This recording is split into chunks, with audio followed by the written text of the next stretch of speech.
All right, so we're going to do an example of finding the center of mass. So let's say you have 3 bacterial colonies here. For each colony, 1, 2, and 3, you have its mass in micrograms, and you have its position as recorded based on this origin. And this is effectively what you would see if you were doing a counting exercise by looking through a microscope. Typically speaking, microscopes that are designed to measure things will have like little crosshairs in them, and you can count up where things are. Now, this being said, you have 3 masses in 3 positions, so your goal here is to find the center of mass. Now, how you do so is up to you, but we do have a nice, straightforward equation for finding this center of mass. So what we're going to do is we're going to apply it. We're just going to use the quantities we've been given to calculate these 2 sums that we've been asked to find. Now, I'm going to move the picture off screen so we have some places to, or some space to work with, like so, and we're just going to apply the things that we're dealing with. So here we need 2 different elements. We need the numerator, which is the mass of each of these things, or each of these colonies multiplied by their position and then add it all together. And the second thing that we need is the sum of all the individual masses. It does not matter in which order you determine this. So let's start with the sum of the individual masses. So the thing in orange here we're going to calculate by simply adding everything together. So we have 270 micrograms. Let me actually use the... So we have 270 micrograms plus 120 micrograms plus 100 micrograms. So this first type of addition that we need to do doesn't require anything special because these are all scalar quantities. All we have to do is add them together.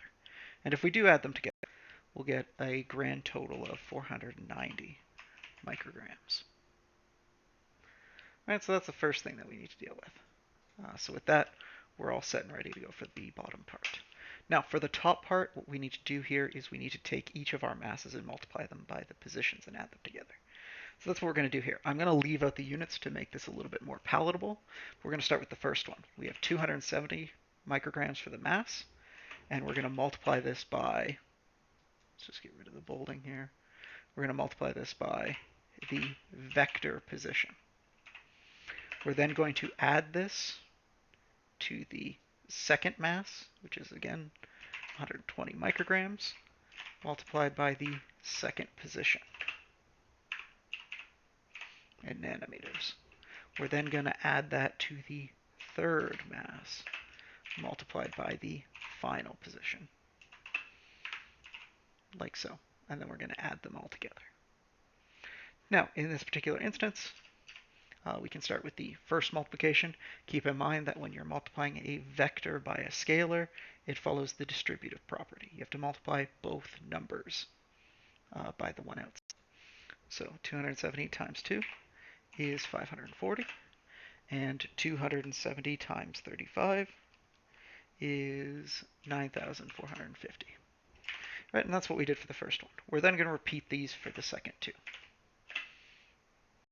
So again, 120 times negative 45 is negative 5,400. 120 times negative 32 is negative 3,840. 100 times 45 is 4,500. And 100 times negative 13 is negative 1,300.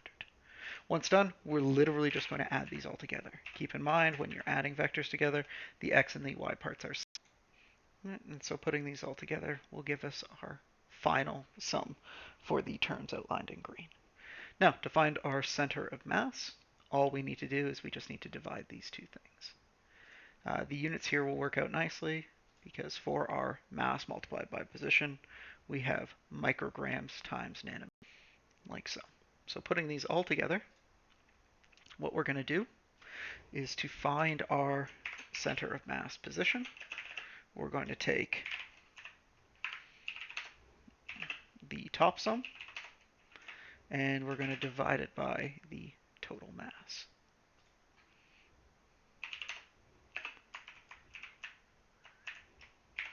All right, so we can put the units in.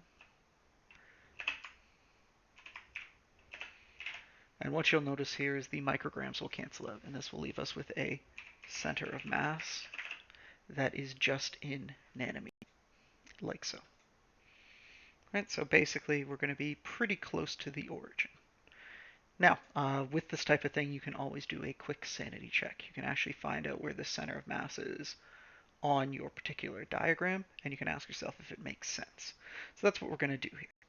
Returning to our original picture, if we take a look at this, we are slightly to the left of our center or of our system and a little bit upwards.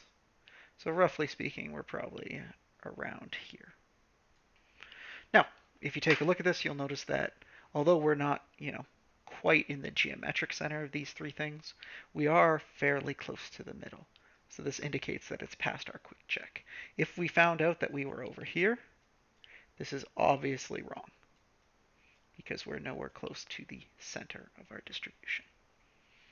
And that's typically speaking how one determines a center of mass involving multiple objects algebraically.